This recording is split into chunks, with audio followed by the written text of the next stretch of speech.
जय माताजी जय श्री कृष्ण। तमाરું हार्दिक स्वागत છે। તો રાજુ પટેલ અમેરિકા જવા માટે તડપી રહ્યો છે। એનો આ પાંચમો ભાગ છે અને આ પાંચમા ભાગમાં તેની સાથે શું બને છે તે તમે આગળ સાંભળજો એવી અમારી વિનંતી છે। મિત્રો, તમે 1 થી 4 ભાગ જો ન સાંભળ્યા હોય તો એની લિંક તમને ડિસ્ક્રિપ્શનમાં મળી જશે અથવા તો આપણી ચેનલમાં જઈને તમે જોઈ શકો છો। તો પહેલે જોશો તો તમને સરસ મજાની સાંભળવાની મજા આવશે। તો ચાલો શરૂ કરીએ આજની વાત।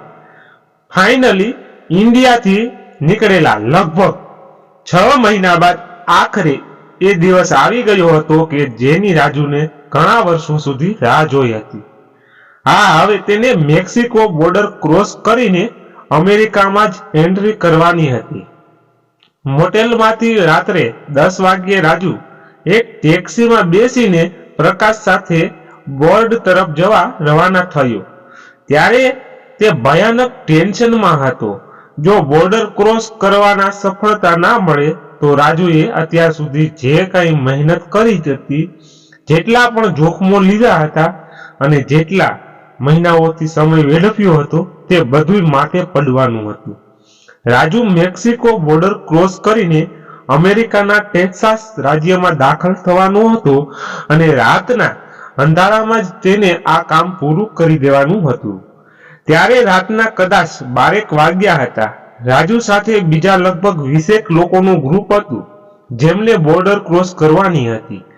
આ ગ્રુપમાં માત્ર રાજુ અને પ્રકાશ જ ગુજરાતી હતા, જ્યારે બાકીના બધાય દુનિયાના અલગ અલગ દેશોમાંથી આવેલા હતા।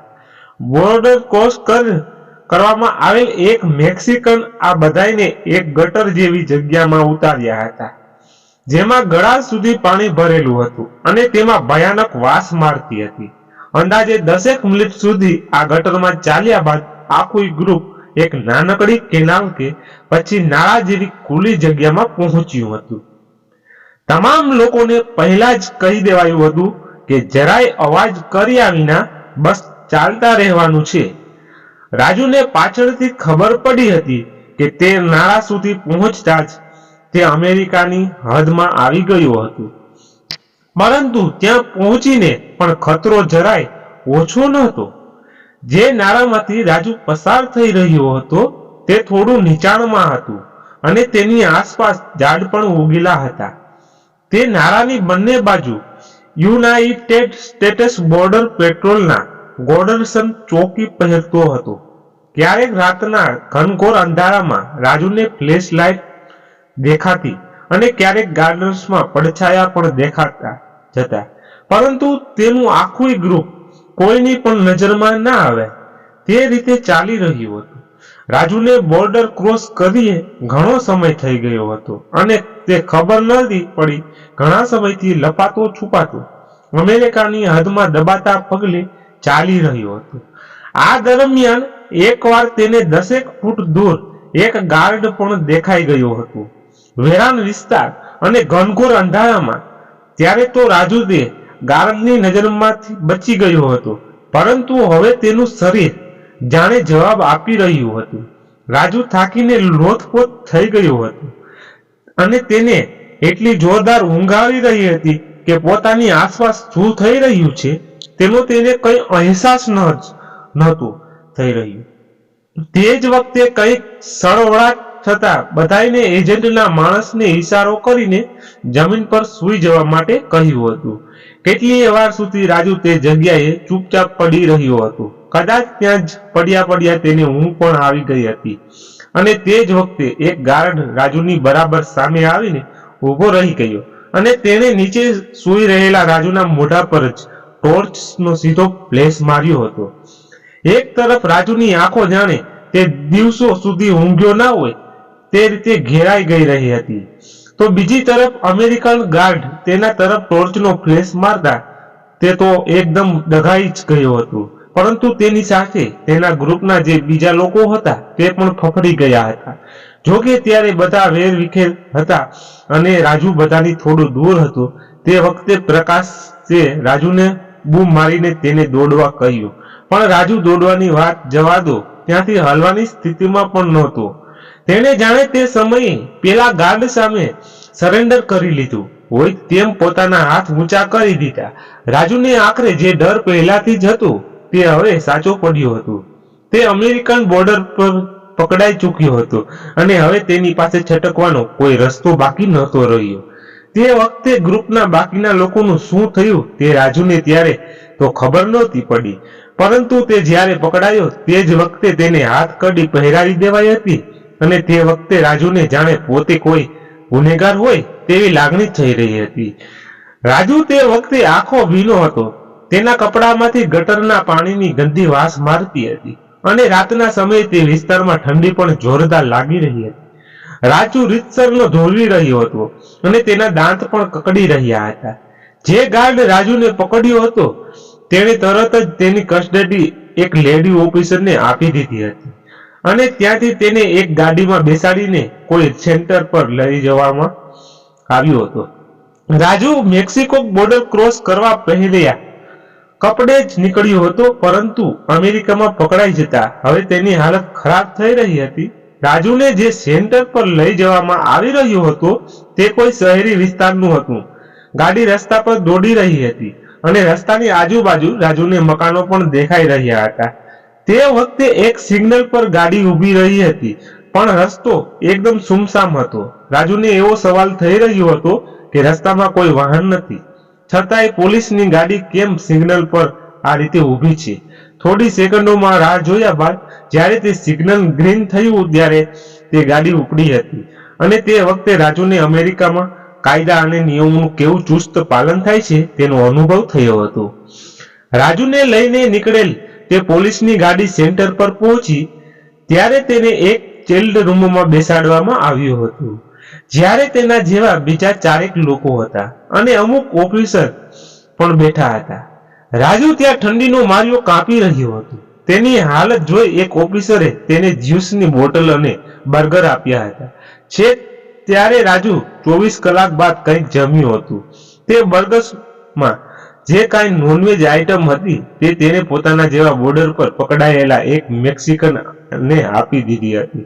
ત્યારબાદ 3 કલાક પછી રાજુને બીજા એક રૂમમાં લઈ જવાયો હતો, જ્યારે તેનો ભેટો પરવેજ અફસર નામના એક મૂળ પાકિસ્તાની અમેરિકન ઓફિસરને સાથે થયો હતો. રાજુ આમ તો તેના સવાલોમાં જવાબ આપવામાં મૂડમાં નહોતો, પરંતુ તેની આગળ રાજુ ઇંગ્લિશ નથી આવડતું તેવું બહાનું કરી શકે તેમ નહોતો, કારણ કે પરવેજ બધા સવાલ હિન્દીમાં જ પૂછી રહ્યો હતો. રાજુ બોર્ડર પરથી પકડાયો ત્યારથી લઈને તેને સેન્ટર પર લવાયો ત્યાં સુધી તેને પોતાનું નામ રાજુ પટેલ જ જણાવ્યું હતું, પરંતુ પરવેજે તેની પૂછપરછ કરી. જેવી તેની ફિંગરપ્રિન્ટ લીધી કે તરત જ તેની સિસ્ટમમાંથી રાજુની આખી કુંડળી બહાર આવી ગઈ હતી. તે ફાઇનલ જોઈ પરવેજ રાજુને પૂછ્યું હતું કે તમે રાજુ વ્યાસ છો કે પછી રાજુ પટેલ. પોતે રાજુ વ્યાસને નામે પાસપોર્ટ કઢાવ્યો હતો. તેની પરવેજને કઈ રીતે ખબર પડી તે રાજુને નહોતું સમજાઈ રહ્યું, પરંતુ તે જ વખતે પરવેજે તેને કહ્યું હતું કે તમે અમેરિકામાં વિઝા માટે વર્ષો પહેલા ઇન્ટરવ્યુ આપ્યો હતો અને તે વખતે એપ્લિકેશનમાં તમારું નામ રાજુ વ્યાસ હતું. આ વાત બહાર આવતા જ રાજુ પટેલની જે ફાઇલ બની હતી તે પરવેજે ફાડીને ફેંકી દીધી હતી અને રાજુ વ્યાસના નામે નવી ફાઇલ બનાવી હતી. આમ તો રાજુ જો બોર્ડર પર પકડાઈ જાય તો શું કરવાનું છે તેનો પ્લાન પહેલાથી જ બની ચૂક્યો હતો, પરંતુ પરવેજ તેના પર પાણી ફેરવવાનું જાણે નક્કી કરીને બેઠો હતો. તેને રાજુની ફાઇલમાં એવું લખી નાખ્યું કે આ વ્યક્તિ અમેરિકામાં કમાવાના ઈરાદે આવ્યો છે. રાજુને અમેરિકામાં શરણાગતિ માંગવાની હતી, પરંતુ પરવેજે તેની ફાઇલ એવી રીતે તૈયાર કરી કે આગળ જતા રાજુને ઘણી તકલીફ પડવાની હતી. જોકે તે ફાઇલમાં રાજુએ સહી કરવાની ના પાડી દીધી હતી, પણ તેનાથી રાજુની તકલીફ ઓછી નહોતી થવાની. પૂછપરછ પૂરી થયા બાદ રાજુને ફરી એક રૂમમાં લાવવામાં આવ્યો હતો, પરંતુ ત્યાં તેને જબરજસ્ત ઠંડી લાગી રહી હતી. ત્યારે એક ઓફિસરે તેને એક નાનકડા પાઉચમાં કંઈક આપ્યું હતું કે રાજુને તે પાઉચ ખોલ્યું તો તેમાં ફાઇલ પેપર જેવું કંઈક હતું, પરંતુ તેને ખબર નહોતી પડી રહી કે આ વસ્તુ શું છે. તેવામાં તેના જેવો એક કેદી તે ફાઇલ પેપર સાલની જેમ ઓઢીને ત્યારથી નીકળ્યો હતો અને ત્યારે રાજુને સમજાયું હતું કે ફાઇલ પેપર જેવી લાગતી આ વસ્તુ ખરેખર તો બ્લેન્ડર છે. તે બ્લેન્કેટ ઓઢીને રાજુને સવારના લગભગ 9 વાગ્યાની આસપાસ એવો ઊંઘ્યો કે છેક સાંજે 4 વાગે એક ઓફિસર તેને ઉઠાડ્યો ત્યારે તેની ઊંઘ ઉડી હતી. તે જ દિવસે રાત્રે 10 વાગ્યે રાજુને હાથકડી પહેરાવીને એક ડિસિઝન સેન્ટરમાં લઈ જવાયો, જ્યાં સવારે 3 વાગ્યાની આસપાસ પહોંચ્યા પછી ફરી પેપર વર્ક થયું હતું અને ત્યાં રાજુને બ્લુ રંગનો ડ્રેસ આપવામાં આવ્યો છે. ત્યારે રાજુએ મેક્સિકોથી જે કપડાં પહેરીને નીકળ્યો હતો તે બદલ્યા હતા. આખરે આ સેન્ટરમાં રાજુને એક મોટા રૂમમાં લઈ જવાયો હતો, જ્યાં તેને એક બેડ એલોટ કરવામાં આવ્યું હતું. રાજુ ત્યાં આડો પડ્યો જ હતો કે 5 વાગ્યે રૂમમાં કંઈક અવાજ થતા તેની ઊંઘ ઉડી હતી. તેણે જોયું કે બધા લાઈનમાં લાગ્યા હતા. રાજુને ખબર પડી ગઈ કે આ લાઈન જમવા માટે લાગી છે અને તે પણ તેમાં લાગી ગયું. બસ આ જ લાઈનમાં રાજુને પંજાબના પ્રીતપાલ અને દિલ્હીના કુલદીપ નામના 2 ઇન્ડિયન મળ્યા, જે વ્યક્તિને જમવાનું આપી રહ્યો હતો તે પણ ઇન્ડિયન કેદી જ હતો. ત્યાં તેને કહેવામાં આવ્યું કે જરાય ચિંતા ના કરશું, 9 વાગ્યે આપણા બધા પ્લેગ્રાઉન્ડમાં ભેગા થઈશું. 9 વાગતા જ બધા કેદીઓને પ્લેગ્રાઉન્ડમાં જવા માટે બહાર કાઢવામાં આવ્યા હતા. તે વખતે જે ભૂર્યો ગાર્ડ જેલમાં ડ્યુટી પર હતો તે હિન્દીમાં બધાને લાઈનમાં રહો, હાથ પીછે રખો, જલ્દી ચલો એવું બધું કહી રહ્યું હતું. તે ધોળિયાને હિન્દી બોલતો સાંભળી રાજુને ખૂબ જ નવાઈ લાગી હતી. સાથે જ તે એલર્ટ પણ થઈ ગયો હતો કે અહીં જો ધોળિયો હિન્દી બોલતા હોય તો કદાચ ગુજરાતીમાં પણ તેમને સમજ પડતી હોય તો નવાઈ નહીં. બીજી તરફ રાજુ જ્યારે 9 વાગતા પ્લેગ્રાઉન્ડમાં પહોંચ્યો ત્યારે તો ત્યાં અલગ જ માહોલ હતો. ત્યાં લગભગ 80 જેટલા ગુજરાતી અને તેટલા જ પંજાબી હતા. કોઈ વોલીબોલ રમી રહ્યું હતું તો કોઈ બાસ્કેટબોલ રમી રહ્યું હતું.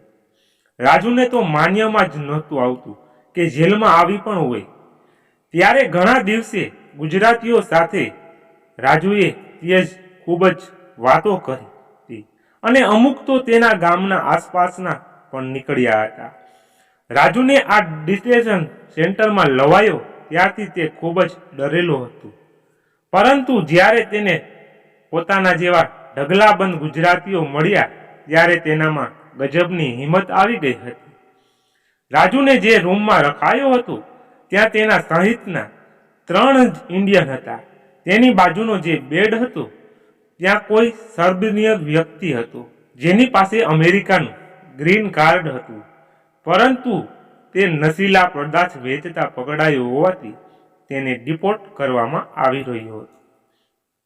તેની સાથે રાજુએ ઇંગ્લિશમાં વાત કરી હતી અને તેને રાજુએ એવું કહ્યું હતું કે તારું ઇંગ્લિશ ઘણું સારું છે અને અમેરિકામાં તને વાંધો નહીં આવે.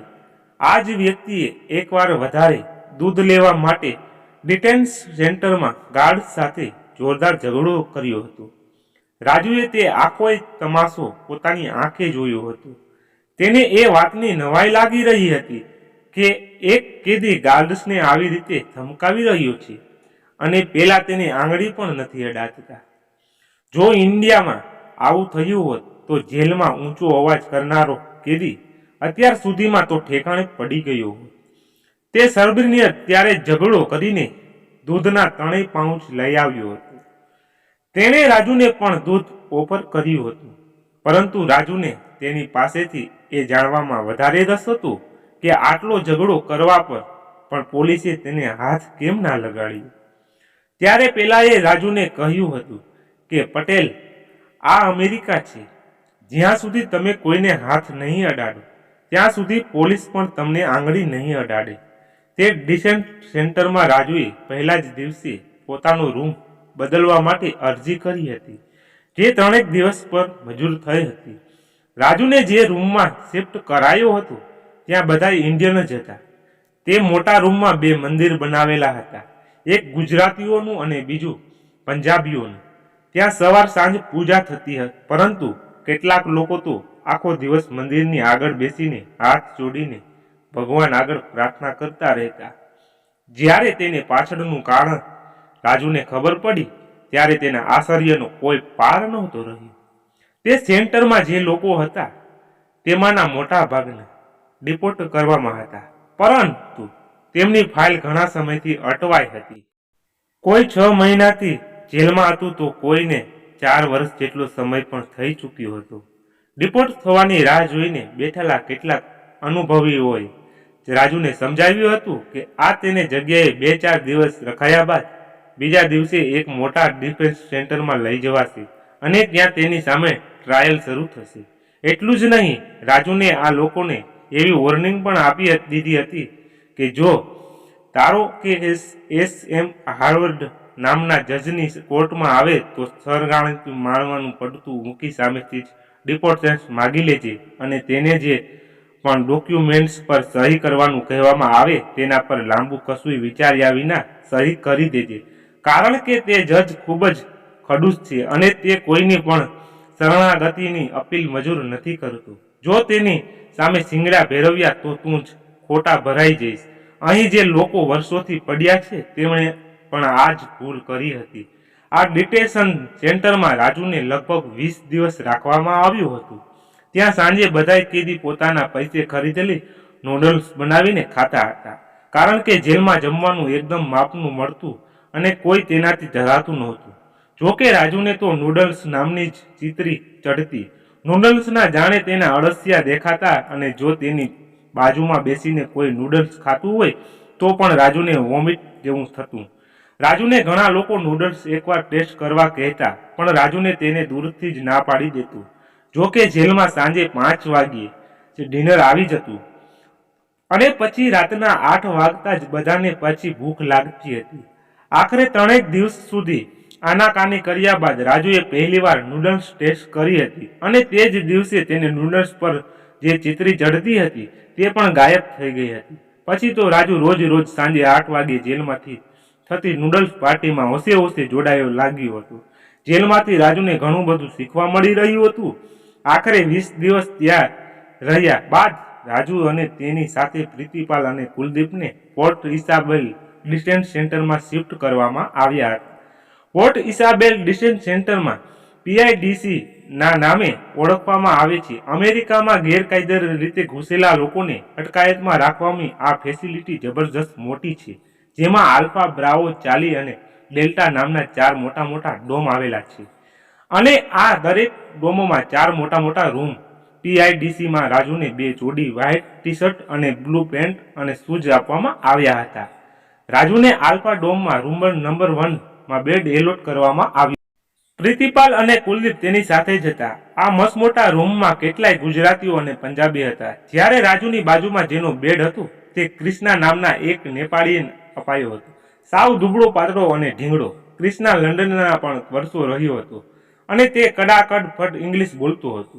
એકવાર કોઈએ ઓફિસરે કોઈ ઇન્ડિયનને અપશબ્દ કહ્યા ત્યારે આજ ક્રિષ્નાએ તેની સાથે જોરદાર બબાલ કરી હતી. ઓફિસરને માફી માંગવાની ફરજ પાડી હતી. આ સેન્ટર પર કેદીઓ પાસે ક્લિનિંગના લઈને બીજા કેટલાક કામ કરાવતા હતા અને તેમને રોજનો $1 પગાર અપાતો. આ જ પૈસાથી કેદીઓ પોતાની જોઈતી વસ્તુઓ ખરીદતા હતા. બધા કેદીઓ બીજા ડોમ્સમાં જવા માટે કોઈને કોઈ બહાના શોધતા રહેતા. વસ્તુઓ ખરીદવા કે પછી પ્રાર્થના કરવાના નામે લોકો એકબીજાને મળતા અને તેમની પાસેથી લેટેસ્ટ ન્યૂઝ પણ જાળી લાવતા. સાંજ પડે મેગીની પાર્ટી થતી, તેમાં બધા ચીટોસ મિક્સ કરીને ખાતા અને કોઈને નવો કેદી આવ્યો હોય તો તેને પણ ખવડાવતા. આ જેલમાં વેજ ફૂડ માત્ર બાફેલા ગાજર, બ્રોકોલી, લેટ્સ, બટાકા અને વેજ રોલ જેવી આઇટમ જ મળતી અને મંગળવારે એકવાર આઈસ્ક્રીમ અપાતી. જોકે અહીં નોનવેજ ફૂડ ઘણું સારું મળતું હતું. વીકમાં 6 દિવસ ચિકન અપાતું અને આ જ કારણસર રાજુએ પીઆઈડીસીમાં ચિકન ખાવાનું શરૂ કર્યું હતું. જેલમાં તમે દુનિયામાં ક્યાંય ના જોઈ હોય તેવી અવનવી આઇટમો અચૂક જોવા મળતી હોય છે. એક તરફ રાજુ લોકોના મોઢે અમેરિકાની અનેક વાતો સાંભળીને ઘણું શીખી રહ્યો હતો, તો બીજી તરફ અમુક નમૂનાઓએ જોઈને પણ તેને એક રીતે ઘણું શીખવા મળી રહ્યું. આવો જ એક નમૂનો તેને જેલમાં દેખાયો હતો, જે મૂળ મેક્સિકન હતું. રાજુએ તેને 3 વાર ડિપોર્ટ થતા અને 3 વાર પાછો પીઆઈડીસીમાં આવતો જોયું હતું. આખરે એક દિવસે રાજુએ તેની સાથે વાત કરી ત્યારે તેને ખબર પડી હતી કે તે મહાશયને અમેરિકાની પોલીસ જે દિવસે સાંજે ડિપોર્ટ કરતી તેના 2-4 દિવસમાં તે પાછો બોર્ડર ક્રોસ કરવા પ્રયાસ કરતો અને આમને આમ તે 3 વાર પકડાઈને આ જ જેલમાં આવ્યો હતો. એક તરફ રાજુ મેક્સિકોમાં 4-5 મહિના રહીને ઘણું સ્પેનિશ શીખી ચૂક્યો હતો, તો બીજી તરફ તે હવે PIDCમાં ઇંગ્લિશ પણ શીખી રહ્યો હતો. તેને ખબર હતી કે અમેરિકામાં ટકવું હશે તો ઇંગ્લિશ તો શીખવું જ પડશે, અને આ કામમાં તેને તેનો દોસ્ત કુલદીપ જોરદાર મદદ કરી રહ્યો હતો. આમને આમ દિવસો વીતી રહ્યા હતા અને રાજુના કેસની સુનાવણી શરૂ થવાની તારીખ પણ હવે નજીક આવી રહી હતી. રાજુ અગાઉની જેલમાં જેનું નામ સાંભળીને આવ્યો હતો તેવા જજ SM હાર્ડવર્કનો PIDCમાં જબરદસ્ત ખોફ હતો. પંજાબીઓ આ જજને બ્લેક કોબરા તરીકે ઓળખતા, જ્યારે ગુજરાતીઓએ તેનું નામ કાળો નાગ પાડ્યું હતું.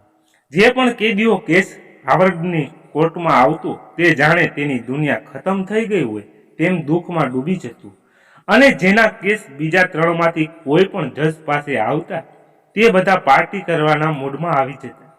આ જેલમાં 1 મહિનો રહ્યા બાદ રાજુનો ટેલિફોનિક ઇન્ટરવ્યુ થયો હતો, જેમાં તેને ટ્રાન્સલેટર પણ પૂરો પાડવામાં આવ્યો હતો. આ ઇન્ટરવ્યુ થયો ત્યાં સુધીમાં તો રાજુ જેલમાં રહી ઘણો તૈયાર થઈ ચૂક્યો હતો. 2 કલાક ચાલેલા ઇન્ટરવ્યુમાં અઠવાડિયાના બાદ રાજુને પોતાના કેસ કયા જજને કોર્ટમાં ચાલવાનો છે, અહીં હિંગરિંગ ક્યારે શરૂ થશે તે ખબર પડી જવાની હતી. આમ તો રાજુને PIDCમાં કોઈ ખાસ તકલીફ નહોતી, પણ જેલ તો આખરે જેલ હોય છે, પછી ભલે ને તે સોનાની કે ના હોય. રાજુને આમ તો આ જેલમાંથી ઇન્ડિયામાં સપના સાથે વાત કરવા મળતી હતી, પરંતુ તે પોતાની નાનકડી દીકરી અને પત્નીનો ચહેરો જોવા માટે હવે તરસી રહ્યું હતું. તે જેલમાં રહેલા કેદીઓ જ્યારે પણ ઘરની યાદ આવે ત્યારે શાવર લેતા જતા રહેતા. આમ તો બધાય કેદી સવારે નાહી લેતા, પણ જો કોઈ બપોરે, સાંજે કે પછી બીજા કોઈ સમયે ટુવાલ લઈ સવાર લેતા જતું ત્યારે બધા સમજી જતા કે તે વ્યક્તિ ઘરની યાદ આવી રહી છે. શાવર લેતા તે કેદીઓ પોતાની ફેમિલીની યાદ કરી ધ્રુસકે ધ્રુસકે રડતા, અને મન હળવું થઈ જાય ત્યારે બહાર આવી જતા. રાજુ પણ તેમાંથી બાકાત નહોતો. તે પણ જેલવાસ દરમિયાન ઘણીવાર આવી રીતે શાવર લેવા ગયો હતો, પરંતુ દીકરીના 3જા જન્મદિવસ પર ઇન્ડિયામાંથી આવીને એક ટપાલ દીકરી અને પત્નીનો રાજુએ જ્યારે ફોટો જોયો ત્યારે તે શાવર લેવા ટુવાલ લેવા પણ નહોતો રોકાયો. રાજુએ છેલ્લે પોતે મેક્સિકોના પોએબ્લામાં હતો ત્યારે સપના સાથે એક સાયબર કાફેમાંથી વિડીયો ચેટ કર્યું હતું. બસ પછી તેને સપના કે પોતાની દીકરીને નહોતા જોયા. જોકે આ કપરા સમય પણ સપના રાજુને હિંમત આપી રહી હતી. અમેરિકાની જેલ બંધ રાજુનો આત્મવિશ્વાસ એક સમય ડૂગમૂગ થઈ હતો, પરંતુ સપનાને હવે જાણે એ વાતનો કોન્ફિડન્સ હતો કે રાજુને એમ કંઈ અમેરિકાથી પાછા આવવાનો વારો નહીં આવે. સપના રાજુના ગ્રુપમાં જે બીજા લોકો હતા તેમની ફેમિલી સાથે પણ કોન્ટેક્ટમાં હતી. તેણે જ રાજુને કહ્યું હતું કે તે પકડાયો છે. તે રાત્રે પ્રકાશ અને બીજા લોકો પાછા જતા રહ્યા હતા, પરંતુ બીજા દિવસે તેમણે બોર્ડર ક્રોસ કરવાના પ્રયાસ કર્યો ત્યારે પ્રકાશ પકડાઈ ગયો હતો.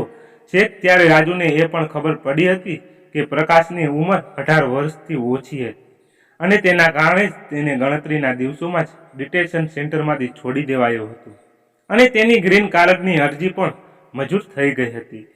રાજુએ જેલમાં ઘણા દોસ્તો પણ બનાવ્યા હતા. તેની પાસે અમુક ડોલર પણ પડ્યા હતા, જેનાથી તેણે ફોન કરવા માટે કૂપન ખરીદી હતી. રાજુની કૂપનનો ઉપયોગ કરીને બીજા કેટલાય લોકો પોતાના ઘરે ફોન કરતા. એક બાંગ્લાદેશીએ તો તેનાથી એવું સેટિંગ પાડ્યું હતું કે તે જેલમાં હતો તે જ દરમિયાન તેને ગ્રીન કાર્ડની એપ્લિકેશન મંજૂરી થઈ ગઈ હતી.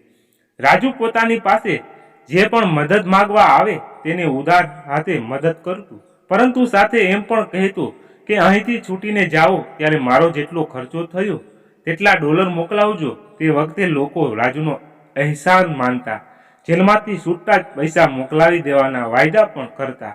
પણ એકવાર ત્યારથી નીકળેલા વ્યક્તિ રાજુએ કરેલા અહેસાન પણ જેલનો દરવાજો ઓળંગતા જ ભૂલી જતો. હવે રાજુનો કેસ શરૂ થવાની તૈયારીમાં હતો, અને સૌ કોઈ ભગવાનને એક જ પ્રાર્થના કરી રહ્યા હતા કે તેમના જજ તરીકે હાર્વર્ડનું નામ ના આવે. તે વખતે જ્યારે જે ગ્રુપની હિયરિંગ શરૂ થવાની પ્રક્રિયા ફાઇનલ સ્ટેજમાં હોય ત્યારે તે લોકોને ફોન પર જણાવવામાં આવતું કે તેમના કેસની સુનાવણી ક્યાં જજ કરશે. PIDCમાં 2 મહિના કાઢ્યા બાદ આખરે રાજુનો વારો પણ આવી ચૂક્યો હતો. તેની સાથે બીજા 5 લોકો જજ જે દિવસે નક્કી થવાના હતા, બધાને ફોન પર વારાફરતી જજના નામની જાણ થવાની હતી અને તેમનો પહેલો નંબર રાજુનો હતો. તે ફોનનું રિસીવર કાને લગાડીને ઊભો હતો અને તેની આસપાસ બીજા લોકો પણ એ જાણવાની તાલાવેલી હતી રાજુને ક્યાં જજ મળે. જ્યારે ફોન પર જજનું નામ અનાઉન્સ થયું ત્યારે રાજુને કંઈક અલગ નામ સંભળાયું અને તે ખુશ થતા બોલ્યો કે તેના ભાગે હાવર્ડ નથી આવ્યા. પરંતુ તે વખતે બીજા કોઈએ રિસીવર પકડ્યું અને ફરી જજનું નામ સાંભળ્યું તો તેને હાવર્ડ સંભળાયું. તે પંજાબીએ રાજુને કહ્યું, અરે પટેલ, જ્યાદા ઉછલ મત, તેરા કેસ હાવર્ડ કી કોર્ટ में ही चलेगा. રાજુ તે પંજાબીની વાત માનવા તૈયાર નહોતું, પણ ત્રીજા એ વ્યક્તિએ જજનું નામ સાંભળ્યું, તેને હાવર્ડ સંભળાયું અને તેના મોઢે પણ આ જ વાત સાંભળી. રાજુના મોતિયા મરી ગયા હતા. હવે રાજુને એવું લાગવા માંડ્યું હતું કે અમેરિકા તેનું પિક્ચર ખતમ. તેની પાસે સામેથી ડિપોર્ટર્સ માગી લેવા સિવાય બીજો કોઈ ઓપ્શન જ નથી બચ્યો. રાજુનો જેલમાં જે પંજાબી દોસ્ત બન્યો હતો તે પ્રિન્સનો કેસ પણ હાર્વર્ડ કોર્ટમાં જ આવ્યો હતો અને તેના હાલ પણ રાજુ જેવા જ હતા. જેલમાં જેટલા પણ કેદીઓનો કેસ હાર્વર્ડની કોર્ટમાં ગયા હતા તેમણે એક અલગ ગેંગ બનાવી લીધી હતી. તે બધાએ હાર્વર્ડ નામની આ બલાનો તોડ કરી રીતે કાઢવો તે જ વિચારતા હતા. જજ નક્કી થયા બાદ રાજુના કેસની પહેલી હિયરિંગ લગભગ મહિના પછી થવાની હતી. ત્યાં સુધી રાજુએ હાર્વર્ડ વિશે ઘણી માહિતી એકઠી કરી લીધી હતી. તે જેલમાં કુલ 4 જજોની કોર્ટ બેસતી હતી, જેમાં સૌથી ખતરનાક હાર્વર્ડ હતું. રાજુને તે 4 જજોના નામ અને તેની કોર્ટમાં કેદીઓના કેટલા ડોલર બોન્ડ પર છોડવામાં આવતા હતા તેની રકમ આજે પણ યાદ છે. તે સમયે હાર્વર્ડની કોર્ટમાંથી છૂટવા માટે $50,000 બોન્ડ ભરવા પડતા હતા. પરંતુ આ કામ જરાય આસાન નહોતું. તે વખતે જેલમાં દર અઠવાડિયે ઇમિગ્રેશન ઓફિસર આવતા, જેની સમક્ષ દરેક કેદી પોતાના કેસ રજૂ કરી શકે તેમ હતું. તેમાં જો કોઈ ઇમિગ્રેશન ઓફિસરને યોગ્ય લાગે તે કેદીને કોર્ટમાં ગયા વિના જ બોન્ડ પર છૂટી જવાનો મોકો મળતો હતો. રાજુએ પણ તેના માટે ઘણા પ્રયાસ કર્યા હતા, પરંતુ પેલા પરવેજે અશરફે રાજુને નોન ક્રેડિબલ ફ્રીયર કેટેગરીમાં મૂકીને તે કમાવા માટે અમેરિકામાં ઘૂસ્યો છે તેવું રાખીને રાજુનો આખો કેસ બગાડી દીધો હતો અને આ જ કારણે રાજુનો કોર્ટમાં ગયા સિવાય જેલમાંથી છુટકારો શક્ય નહોતું. પરંતુ હાર્વર્ડ જેવો ખડૂસ જજ તેના ભાગે આવતા હવે રાજુ પાસે કોર્ટમાંથી બોન્ડ પર છૂટવાનો રસ્તો પણ બંધ થઈ ગયો હતો. આખરે મહિના બાદ રાજુના કેસની પહેલી સુનાવણી તારીખ આવી પહોંચી હતી. તેને સાથે જેટલા પણ બીજા લોકો હતા તે બધાય પોલિટિકલ અસાઇલમ માંગવાવાળા જ હતા. પહેલી હિયરિંગમાં જજ હાર્વર્ડ રાજુને પહેલો જ સવાલ પૂછ્યો કે તમારા વકીલ ક્યાં છે. રાજુએ જ્યારે જજ હાર્વર્ડને એવું કહ્યું કે તેણે હજુ વકીલ નથી રોક્યા ત્યારે જજે બીજું કંઈ કહ્યા વિના 20 દિવસ પછી મુદત આપી દીધી હતી. આમે હાર્વર્ડ પોતાને ફાવવા નહીં દે તે વાતની રાજુને પહેલા જ ખબર ન હોવાથી તે વકીલ રોકી વધારે સમય વેડફવા નહોતો માંગતો. બીજી હિયરિંગમાં રાજુએ અને તેનો ફ્રેન્ડ પ્રિન્સ સાથે જ હતા. આ વખતે રાજુ પહેલા પ્રિન્સનો નંબર હતો. તેમાં પણ વકીલ રાખ્યો કે નહીં તે સવાલ જજ દ્વારા પૂછવામાં આવ્યો હતો અને ફરી રાજુએ તેમજ પ્રિન્સના કેસમાં 1 મહિનાથી મુદત પડી હતી. બંનેએ ડિપોર્શન માગી લેવાનું નક્કી કર્યું હતું, પરંતુ અત્યાર સુધીની 2 મુદતમાં જજે આ મુદ્દે કોઈ વાત જ નહોતી કરી, જેના કારણે તેમનો જેલવાસ લંબાઈ રહ્યો હતો. રાજુ અને પ્રિન્સનું ટેન્શન જાણે ઓછું થવાના નામ નહોતું લઈ રહ્યું. પોતે ડિપોર્ટ ના થવું પડે તે માટે તેમણે દરેક દિશામાં ભેજું દોડાવ્યું હતું, પરંતુ તેમને આ સમસ્યાથી કઈ રીતે બહાર આવવું તેનો કોઈ ઉકેલ ન મળતો. આમને આમ ત્રીજી હિયરિંગમાં તારીખ પણ આવી પહોંચી ત્યારે પણ પ્રિન્સ અને રાજુ સાથે જ હતા. બંનેએ તે દિવસે હૃદય પર પથ્થર મૂકીને કોર્ટ સમક્ષ પોતાને ડિપોર્ટ કરી દેવા માટે રજૂઆત કરી હતી. ત્યારે રાજુને જજ હાર્વર્ડે કારણ પૂછ્યું હતું અને તે વખતે રાજુએ એવો જવાબ આપ્યો હતો કે ઇન્ડિયામાં મારી દીકરી બીમાર હોવાથી પોતાને પાછા જવું પડે તેમ છે. કોર્ટમાં તેવું એ પણ કહેવામાં આવ્યું હતું કે જો તમે સામે ચાલીને ડિપોર્શન માગી લેશો અને તે મંજૂર થઈ જશે ત્યારબાદ તમે અમેરિકાની ઉપલી કોર્ટમાં આ અંગે અપીલ નહીં કરી શકો અને તમારો કેસ અહીં જ પૂરો થઈ જશે. જેની સામે રાજુ અને પ્રિન્સે પોતાને કોઈ વાંધો ના હોવાનું કહેતા આખરી કોર્ટે તે બંનેના ડિપોર્શન મંજૂરી આપી દીધી હતી. તે દિવસે રાજુ અને પ્રિન્સ વ્યથિત તો હતા, પણ તેમના માથા પરથી જાણે કે એક મોટો ભાર ઉતરી ગયો હતો. જેલમાં લગભગ 6 મહિના જેટલો સમય વિતાવ્યા બાદ આખરે હવે રાજુને ડિપોર્ટ કરવામાં રસ્તો સાફ થઈ ચૂક્યો હતો. રાજુની ડિપોર્ટેશનમાં રિક્વેસ્ટની કોર્ટ મંજૂરી આપી તેના એકાદ બે દિવસમાં જ અમુક પેપર્સ પર તેની સહી કરવાઈ હતી. તેની પાસે પાસપોર્ટ માંગવામાં આવ્યું ત્યારે રાજુએ એવું કહ્યું હતું કે પાસપોર્ટ તો એજન્ટ મેક્સિકો જ પડાવી લીધું હતું. જેથી રાજુ પાસે ઇમરજન્સી ટ્રાવેલ્સ પેપર તૈયાર કરવા માટે એક ફોર્મ ભરવામાં આવ્યું હતું. અમેરિકા કાયદા અનુસાર જ કોઈ અનડોક્યુમેન્ટ્સ ઇમિગ્રેશન દેશની અંદર પકડાય તો તેને 3 મહિના અને જો કોઈ બોર્ડ પરથી પકડાય તો તેને 6 મહિના ડિપોર્ટ કરી દેવાનું હોય છે. જો તે અનડોક્યુમેન્ટ ઇમિગ્રેશન આ સમય દરમિયાન ડિપોર્ટ ના કરી શકાય અને તેનું કોઈ ક્રિમિનલ બેકગ્રાઉન્ડ ના હોય તો તેને અમેરિકા જ રિલીઝ કરી દેવો પડે છે. કોર્ટના ઓર્ડર બાદ રાજુએ પેપર્સ પર સહી કરી તે જ દિવસ તેને 6 મહિના શરૂ થઈ ચૂક્યા હતા.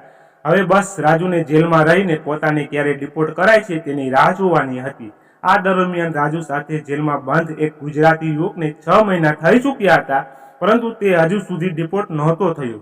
જેલમાં અહીં સ્થિતિ હતી કે જે લોકોનો ડિપોર્ટ કરવાનો ઓર્ડર થઈ જાય તે બધા ત્યારથી બસ દિવસો ગણવાનું શરૂ કરી દેતા.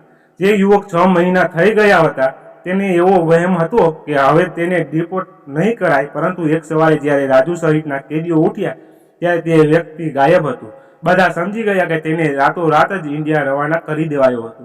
રાજુએ આવા તો કેટલાય કેસ જોયા હતા જેમાં સાંજનું જમવાનું કે જે વ્યક્તિ સાથે ખાધું હોય, રાત્રે સૂતા પહેલા જેની સાથે ગપ્પા માર્યા હોય તે વ્યક્તિ સવાર પડતા જ ગાયબ થઈ જતો અને પછી તેને કોઈ આતોપતો ન લાગ્યો હોય. જે લોકો આ ડિસિઝન સેન્ટરમાંથી બહાર કાઢી દુષ્ટો માટે મોકલતા તેમને મોટાભાગે રાતના સમયે જ રવાના કરવામાં આવતા, જેથી કોઈ હોબાળો ના થાય. સ્થિતિ એવી હતી કે સાંજે જમતા કેદીઓમાંથી સવાર પડતા કોણ ગાયબ થઈ જશે તેની જાણ કોઈ ગેરંટી નહોતી. રાજુને પણ એમ જ હતું કે એક દિવસ પોતાને પણ રાતોરાત જ આ રીતે લઈ જવાશે અને ફ્લાઇટમાં બેસાડી ઇન્ડિયા રવાના કરી દેવાશે. ઇન્ડિયા પાછા જવું પડશે તે વિચારથી જ રાજુ વ્યથિત થઈ જતો હતો. ત્યારે તો તે એકલો હોય ત્યારે રડી પડતો. પોતે ઇન્ડિયા પાછો જઈને શું કરશે ચિંતા તેને હંમેશા સતાવતી રહેતી. જોકે તે એવું કહીને પોતાનું મન મનાવતો કે કંઈ નહીં, દીકરી અને પત્ની સાથે રહેવા તો મળશે. રાજુનું અમેરિકન ટ્રીપ જાણે સ્વપ્નમાં ફેરવાઈ કરતું પૂરું થવાની તૈયારીમાં જ હતું. આ જ દરમિયાન એક દિવસ તેને પ્રિન્સ અને બીજા લોકોનો બીજી જેલમાં શિફ્ટ કરવાની પ્રોસેસ શરૂ કરાઈ. બધાને બ્લુ કલરના ડ્રેસ પહેરાયો હતો. દંડાબેંડીથી તેમના હાથ પગ બાંધી દેવામાં આવ્યા હતા. તેમને જે જૂતા પહેરાયા હતા તેમાં દોરી પણ નહોતી. 6 મહિનાથી વધુ સમય જેલમાં રહેલા રાજુને પહેલીવાર એવો અહેસાસ થઈ રહ્યો હતો કે જાણે તે કોઈ મોટો ક્રિમિનલ હોય.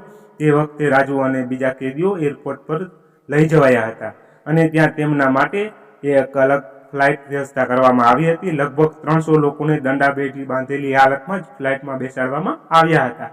તે ફ્લાઇટમાં જ ક્યાં જઈ રહી હતી તે રાજુને ખબર નહોતી, પરંતુ હવે તેને એમ થવા લાગ્યું હતું કે તે અમેરિકા બસ થોડા કલાકોમાં જ મહેમાન છે. પોર્ટ ઇસાબેલ ડિટેન્શન સેન્ટરમાંથી નીકળેલા રાજુ પટેલને હવે પછીનું મુકામ હતું. રાજુ સહિતના 300 કેદીઓને લઈ ટેક ઓફ થયેલી તે ફ્લાઇટ લેન્ડ થવાની હતી અને રાજુનો ઇન્ડિયા પાછા જવાનો સમય આવી ગયો હતો કે હજુ તેનું ઘણું જોવાનું બાકી હતું.